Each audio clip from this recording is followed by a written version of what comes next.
All right, welcome everyone. We're Semblance of Sanity. I'm Caleb. I'm Jacob. And we're here for The Legend of Vox Machina, Season 2, Episode 8. Singorn! Yes, home. Well, not Dad. anymore. Not home exactly, you know, but it's where Dad is. Yeah. Yeah. All the best D&D that. characters have daddy issues, you know? This will be vexing and vaxing. Ah, Yes. nice. Yeah. But there's particular scenes we're very much excited to see in this episode because this is like one of those moments where it's yes, let's have a character pop off, and we're guaranteed there's no way they're not gonna put it in. Oh, no, it's definitely going to be in there. It kind of kicks some things off. But meanwhile, we have other members of Vox Machina that are not there. This is going to be a sober adventure because there's no Scanlan, there's no Grog. Or Pike. Pike's got a bit of all three of them are heavy drinkers. Yeah. But them also being on their own without Grog's strength. Even though his strength does come from somewhere. Yep. It's currently eluding him at this moment. Yep, exactly. It happens to all Goliaths, or 1 in 5, you know. 1 in 5, yeah. But y'all, without further ado, let's get into this. All right, an elven city. Yep. Or coven of sorts. Nice melons. Oh, they're sneaking in. How can a city just teleport to the Fey realm? In times of danger, the elven nobility have arcane means of moving it. It's rarely seen. It's fun. The idea of mobile cities. Going around would have meant pixie territory, and you do not want to tangle with pixies. No. Oh, No. through is the fastest. Fuck pixies. Yeah. We've been saying this for years in our Don't channel. trust the Fae. No. Outsiders, state your names and purpose. Lower your weapons. We seek an audience with Ambassador Vasar. We're his children. God, Liam's delivery of his lines when he's in his I'm tired and I don't want to have to deal with this, but fuck it, I have to. So Yeah. Your father has gold standard taste. Always did, except when it came to us. It's easy to act noble.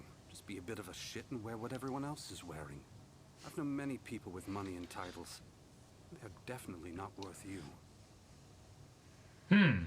Yeah, that was... Huh. Who are you talking to, Mum? hey. Right. You haven't met Valora yet. Our daughter. Sister? Oh. Hi. She's adorable. Oh my gosh. So cute. Call her Vex, and me Vax. The twins. The twins. Yeah. Father said you'd never come back. Your father will be pleased to see you. Will he, though? Perhaps I would have been, had you notified me you'd be gracing us with your presence. Pop, it's me, Pike. Oh! Pop, pop! Yes! Oh! Grog, did you forget to eat? Oh, I love Pop Pop's voice. It's I'm perfect. so glad we get this. Oh, yes. Why are you here? To dispatch the very dragons that chased you away, sir. And you are? Percival Frederickstein von Musil-Kolowski de Roll of the... We've come for an ancient weapon said to lie in the Shademerg. The Finthris bow. You've heard of it. A powerful relic. That bow could be the key to defeating the dragons. You should be proud. Your son and daughter are leading the fight against the Chroma Conclave. The very idea of Vax'ildan and Vex'alia standing up for the greater good. Oh. We didn't come for a reunion. And yet here you are, throwing my name around whenever it suits. I despise your name. No, it's fine. If you can offer us any assistance, we would be most grateful. Of course. It's the least I can do. Yes. It literally is. It literally is. I just swallowed it. No. This one ain't going down the front side. Ah! This was being taken rectally! Allow me. I know how to work both ends. You might just want to avert your eyes. Everlight, protect Gloria. And the rest of our friends. Wherever they are. Protect his anus. You did at least kind of give him a little bit of... This decree promises safe passage, but once you leave our walls, you're on your own. You'll need to amend one name, though. Oh! Yes! Yes! Lady Vexalia. Here we go! The third house of Whitestone and Grand Mistress of the Grey Hut. So, good sir, despite your relationship, do watch your manners towards a noble. Really, De Rolo, such a transparent ploy is beneath your dignity. Oh. Don't you dare talk to him like that.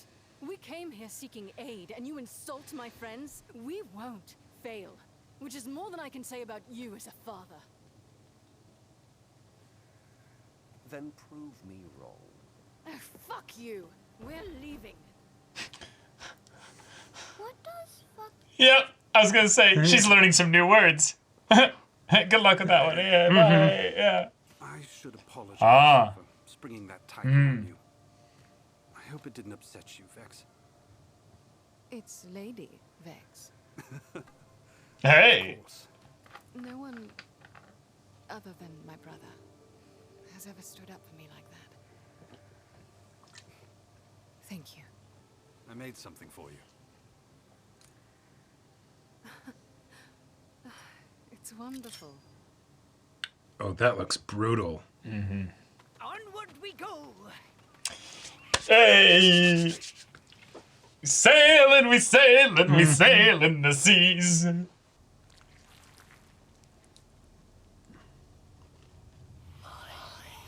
Do you hear that? Don't listen to him. The Shade Mark is home to a cursed archfey named Sondor. But as long as you don't submit to his voice, his sadness won't turn you. I had the craziest dream.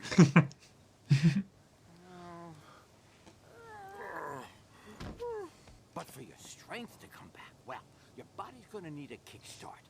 Some significant stimulation. I gotta stimulate myself? Okay. Your muscles will awaken, poof, when they're properly aroused. Aroused? I'm getting real mixed messages here. My buddies, no moping. Penthras must be in that tree.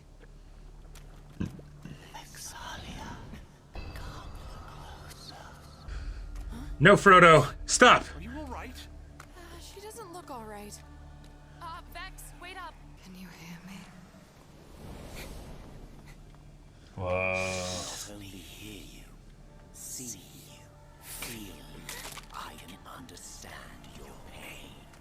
I await, dear one. What is this? My cue to leave. Won't see Camellia again. Peace. Yep. Oh. Yes. Pain has found you. Sweet, broken Vexalia. Stand clear.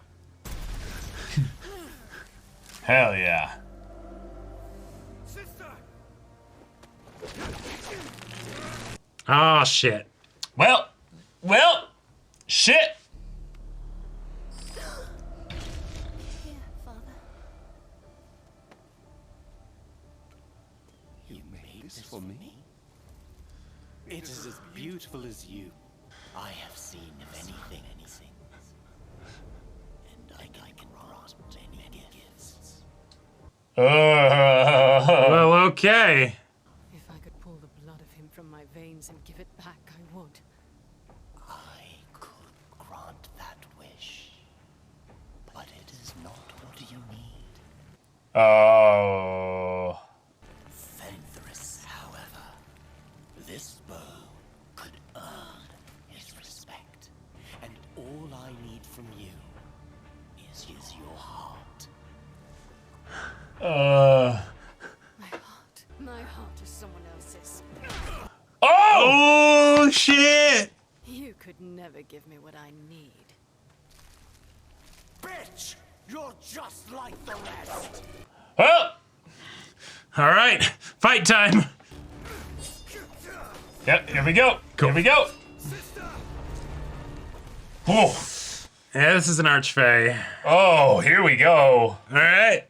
How do you fight a tree? This Well, is you how. be me. I've got an idea, but I need you two to keep them busy. Fire elemental time. I think she's casting something. Oh. Twig dick. You're ruining everything.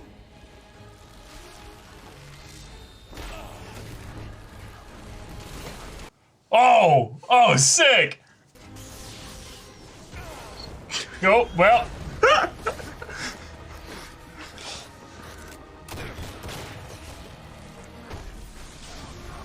Oh yeah. Oh. Okay, elemental. Let's Okay.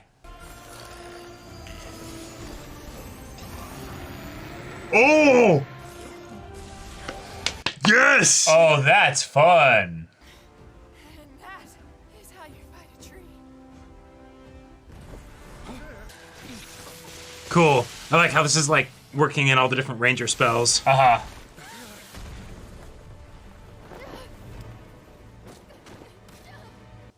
Oh, that's That sounds falling damage. That's Well, you especially need it now. I realize Nice. are as empty as your corrupted heart.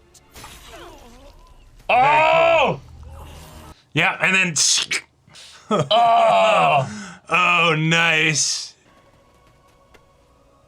Hell yeah. Oh, immediately attunes to her. Okay. Oh, sick. Bet you're eager to show your father that. Nope. No, Hey, not at all. I'm not ready. Hmm. I don't think I can talk to him again. Not yet. I distinctly remember you saying we'd never see you again. Yep. Yes, I did, and you won't, because you lot are going home. Oh! This should take you back to town. He could have done that the whole time. Mm-hmm. Really? Yep. Excellent question, Fancy Pants, but I'm afraid it'll have to wait until the next time. The Fey Realm is definitely better in the books.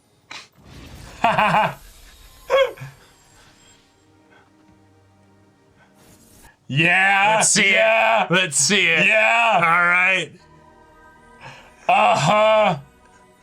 Travel safe, friends. Yes. Yes. Yeah. Yes. Yeah. Yes.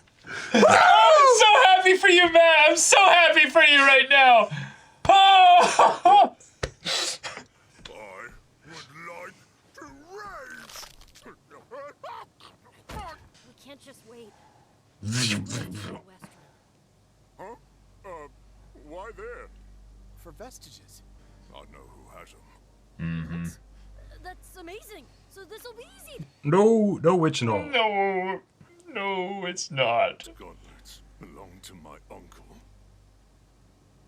He killed me with them.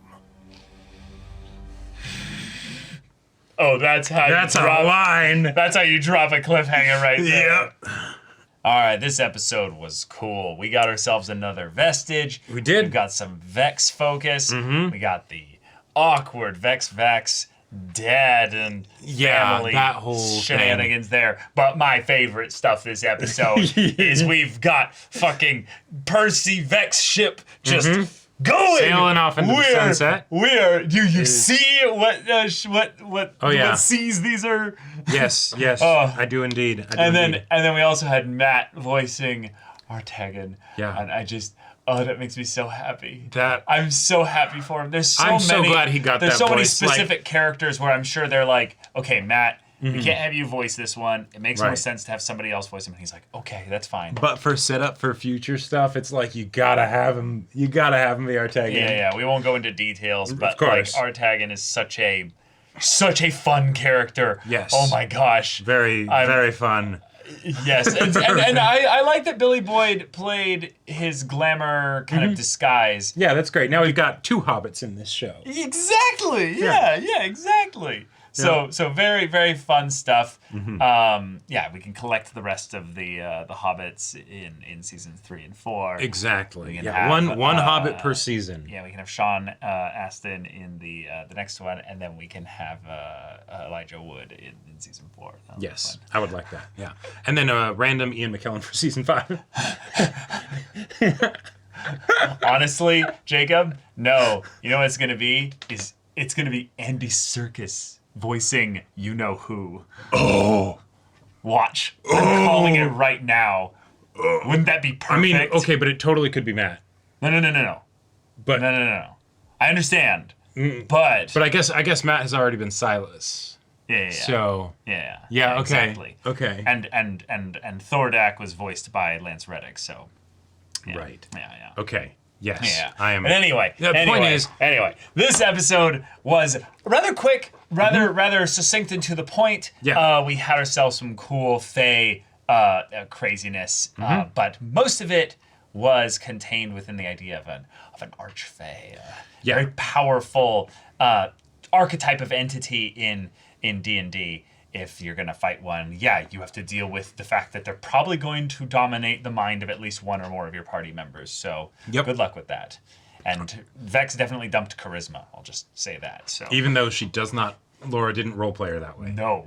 Yeah. No. I mean, she was very greedy and kind of self-centered. No, but consistently like trying to flirt with NPCs for better deal and all that stuff. Doesn't matter. Yeah. But one of the things that I got to say I really appreciated is the way that they made a bow seem like a god-slaying weapon. Right, like having it shoot lightning arrows and fire and crazy eruptions of thorns and things like that.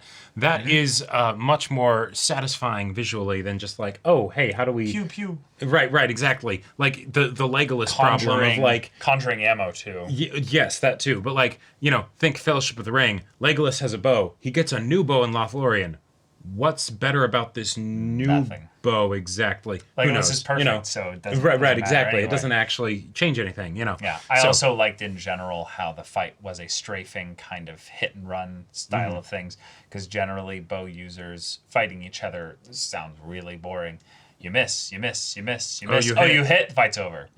No, in this case here, it's he's conjuring all kinds of types of magical effects to these arcane bows, right? And then arrows, arrows. And then keeping the other people out of the fight, which I was kind of wondering about, because I was like, okay, with the party being split, how's the fight with Sondor going to go? Because usually, like in the original show, I believe it was all of them together. Right. And traditional D&D like boss battle type thing. Yeah, lots of ads. And lots of exactly. Crowd control, yeah. But one of the things that I was kind of curious about with regards to this is that even though Archfey very powerful and all that stuff, their boss fights that they've had up until now in the show, for the most part, have been against giant powerful entities. HP sponges. HP sponges and things where visually you can have 7 people ganging up on one giant monster and not have it seem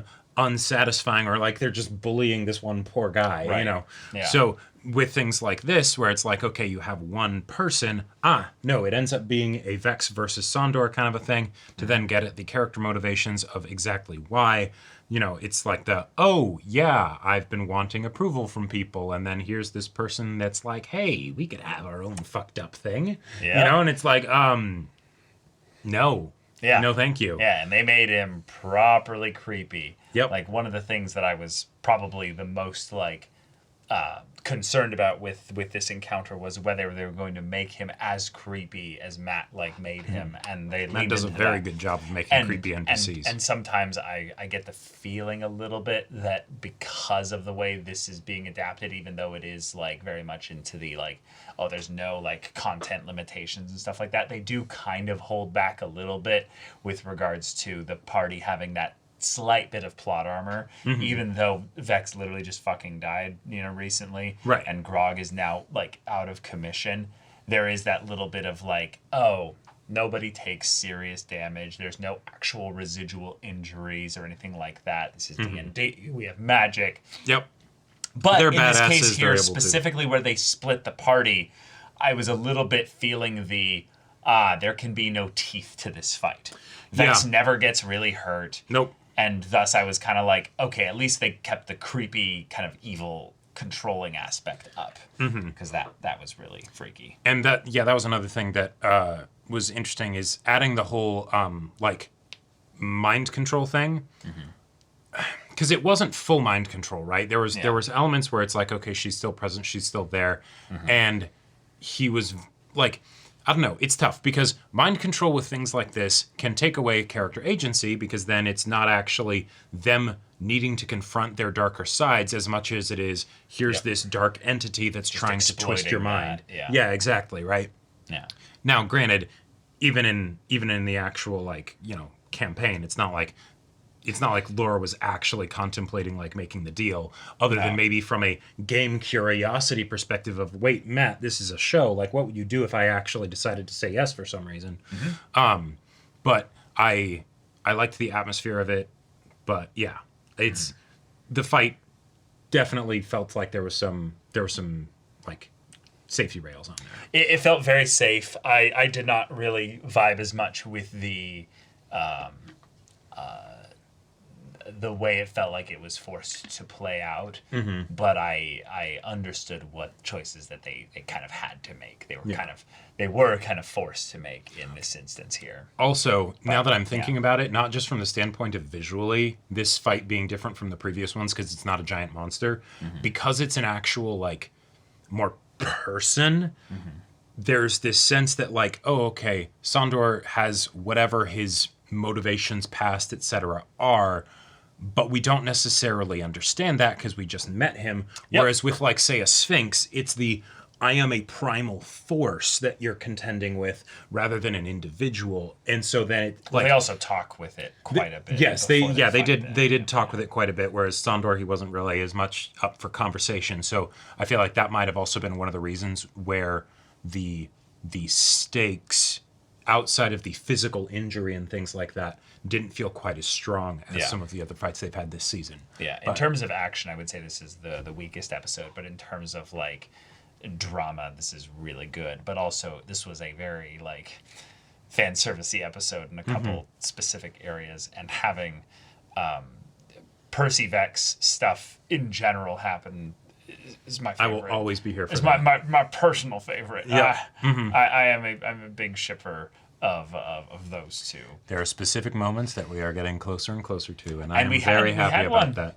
We did, yeah. The whole moment where he calls out her dad by being like, no, actually, you need to refer to her by her actual full name, titles, and everything. You will refer to her as a noble. Yes, Vex, I am going to play the nobility card here and be a stubborn ass about it. Because, fuck him. Yeah. Right. And that was adorable. The way that she reacted to it, the way that Percy kind of drew attention to the idea that you have a pure heart, which is kind of almost in some ways drawing attention to a specific aspect about her, but it's actually just also not true in other areas, but in a way that calls out her best parts of herself. Right. Because Vex's whole thing is not insecurity in the same way that Keyleth's is with regards to self-worth. It's the idea of being liked and received and accepted, and also given value by those that she deems to be important to her. So it's like it's the facts, obviously. But then like, oh, Percy, maybe Percy's on that list now getting too. a little bit to be on that list, and then also her father, which I loved how they danced around the racism angle. Did you notice that? Yeah, because they're half elves, right? So that's something that they didn't bring up, but you heard Garmelli, aka somebody else, asking, why aren't your ears quite as long as his? Yeah. And then also the way in which when Keyleth, who shows up, who is an elf. I think she might be a half elf too. I'm not sure. I think she might be, but I think she might actually be an elf. The point is that when he said, "And you are," to Percy. And then Percy was like, "Oh, I am Principal Frederickson of Krolowski the Roll of the Third," and all that. Giving his Legend of Galactic Heroes reference, his Kowalski. He has so many little like references in that Oh name. shit! That is I never iconic. realized that the Von Musel. Yeah. Oh, that totally is. Yeah, Taliesin is a cultured individual. Would. Yeah. Yeah, he's watched the good shit. But that's anyway, great. The point that he's like, oh, now I'll treat him respectfully. But up until that point, he was just a filthy human. Exactly. For a second there, Yep. which shows a lot about the idea that, well, this, who their mother was and why he took them away, maybe. Not necessarily because he loved you, but because of who he is. Right. And I very much am for the elves are assholes kind of narrative that I think has been, in a funny ways, shifting in the fantasy genre because it's the, well, they live very long, so they don't care about making you like them because it's the... Oh, yeah, that too. That's at the good angle, where it's just... the, right. Like, but then at the worst angle, it's the, no, they're so set in their ways because they're so old that, they're not going to change. Well, and the the sort of Tolkien kind of elf, not the like Santa's elves kind of thing, is basically just the, were you but better. Right? So, that that has certain things that would probably go along with it as far as interactions with the different races. Yeah. Oh, yeah. Tolkien's elves multiple times show racism towards dwarves especially. Yes. But then also humans in a lot of well. other situations. It didn't make it as much into the Lord of the Rings movies. Into the Hobbit. No, a dwarf breathes so loud, it could have shot him in the dark. Specifically like dwarf stuff. Oh, yeah, because they had their whole conflict. But anyway, but this show, having him give these little bits of non-verbal, or verbal, but very like subtle elements to his character that we didn't focus on, I think was a very smart, fun way to characterize him without being like, he hated my mother, blah, blah, blah, blah, blah, blah, and go all in depth into it. Yep. It's just right there, right underneath the surface. Very cool. Also, I gotta say, I'm really impressed with the voice acting because I recognized a couple names in the credits, and names that I would have expected to be people that would like almost break me out of the immersion for a little bit because I'd be like, that person, I love that. I love it when they do voices and stuff. No, didn't even realize it. Like, Boyd, like how do I miss Pippin? How does that happen? Yeah. I don't know. But notice it. Got to meet Wilthand. That was great. Yes. That was awesome. Yes, I'm really glad we got that. Having Pop be here in this moment was special. And Grog also calling him Pop. Yes. Yeah. I really fucked up. Yeah. And he's like, yes, I have not seen you this bad ever before. Nope. And that's impressive given the line that Grog drops at the end of the episode. Yep. He killed me with those. My uncle. I'm excited. So let's talk spoilers now. Y'all that haven't seen anything, again, campaign 1 or 2. You don't want to be spoiled on this stuff. Yep. All right. Here we go. So, we're going to get, kill box and everything. Yep. Lovely. Awesome. Delightful. I am excited for literal enlarged, like, Goliath going and beating the shit out of Grog. But, oh man, this is gonna be probably one of the most brutal, like, fights that we've had in the story thus far. Because it was one of the most brutal. It was definitely one of the most brutal fights in the campaign up until that point. Fucked up. Oh, everyone does. Like it's well, right. But I was meaning like in terms of like gore and violence. Like, yep. I'm very excited to see how that all goes. I'm curious if they're going to make it so that he gets his strength back before then. Because, yes, there's the whole Earthbreaker Grun thing of realizing you get your strength from your friends. But, like, right now, you it's not strength so much as, like, you need muscles. He literally needs muscles, yeah. So, I don't know if that can be solved by the power of friendship exactly. I think they're going to try and find some other thing for that. But I like the idea that, he's going to get it in the middle of the fight, probably. Like, it's going to be a part of the process, Ooh. Maybe when they cut one of Kevdak's arms off, he takes the gauntlet and puts it on. Yeah, that'd be pretty cool. That would be sick. Yeah. One thing that, spoiler-wise, with regards to just Grog in general, is just the idea of having Grog be in a vulnerable position in that fight in general, I feel like is going to give us like a lot of good like character moments and stuff like that. Given that he's showing this kind of comedic side to him being weak and vulnerable. I want to see the truly broken and beaten and vulnerable Grog as well. And Yes. I feel like this is set up to give us the levity of this so that when it hits emotionally, it hits really hard. I think so too. Yeah. And having the bit with Pop being here, I think that's another great decision because that's how you can then, bring up the whole idea of Kevdak and Grog's connection to them and Pike's connection to Grog and then set all up of that Pike's stuff. family and the Trickfoots in general. Exactly. And how, like all of these different things. It's like, wait, why is it her great great grandpa or whatever? Why not like her dad or family. her regular grandpa? Boy. No, they are they're something else. Yeah. Okay, we just got our tag in, and Matt. Our tag in. Matt was our tag in. We're gonna get to hear happy. him say in his voice, Yes. "I would like to choke you until death." Yes. I can't wait. He's gonna be the traveler. Because of course he would have to. He's got to be the traveler. He's gotta in be. Season 2. Of It's course just he is. gotta be. I can't Yeah. wait. I'm so happy for Matt. I just bet Matt was in the recording booth just like Right. yes, like he's just so excited because there's like we mentioned a little bit in the discussion how it would be very cool since Matt is voicing our tag-in that we could have potentially a big named voice actor voice Vecna. Yeah. And I would think Andy Serkis actually would be a perfect bet for that. I think Mark Hamill would be a perfect bet for that. Either one of those two. Either one of those two would be amazing. But if Matt voices Vecna, I'd totally be fine with that. But this is one of those examples where in some ways, I feel like Matt voicing Vecna is not as important, actually, even though you could do voice modulation and all that stuff. Well, and I mean, Matt could definitely make the voice plenty different from Artagan and Silas and all that. But Artagan is so much more of Matt's character, if that makes sense. Yep. Because Vecna isn't even like an original character. That's something that he kind of D&D character lore, and they'll probably just call him like the Whispered One or whatever. And not actually Vecna, of course. Right, for sure. Yeah. But it's just I'm so happy for it. Well, that's just ugh. And what's one other thing that I'm really happy about in a very sick, twisted way? I believe Valora is her name.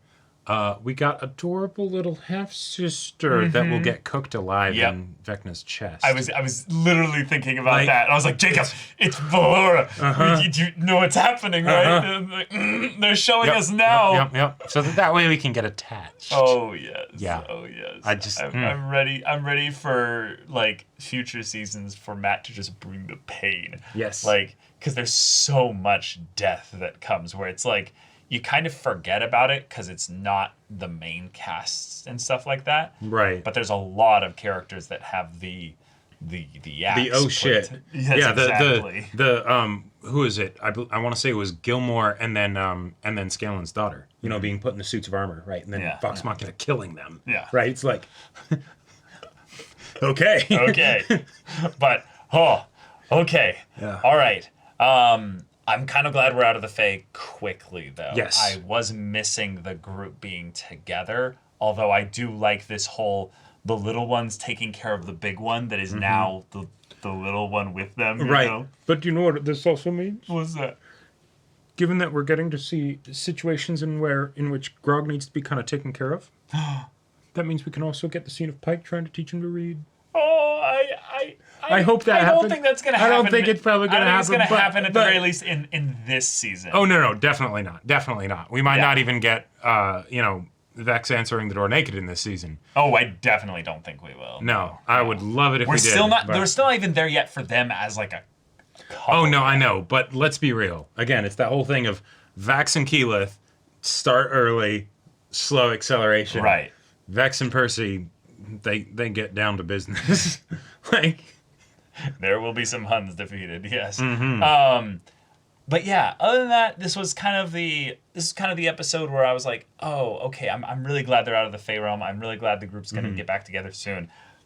Because I feel like there was a couple things that were just a bit off in general. Right. It's something where it's okay. Like, especially coming after the previous episode, I feel like is rough because the previous episode was almost entirely just like, hey, let's do new stuff that wasn't in the campaign because it's going to help us be able to set things up and all of that stuff. So they were able to Right. make the episode be exactly kind of what they wanted and what worked best. Yeah, this one they felt a bit restricted in that they needed to they get needed the to bow. have certain things happen, right? They needed to fight the Archfey in order to have there be some kind of struggle to get the bow. Right, and the struggles of D&D combat don't necessarily translate well into TV, and so making it be a Vex thing, but then still, okay, it wouldn't make sense for her to actually consider it, you know, because I feel like in Campaign 1 it was more Matt just throwing it out there for, like, really creepy atmosphere to set the tone for the fight, you know? Sure. I also just want to say, I hope they give some explanation for Keyleth having to charge up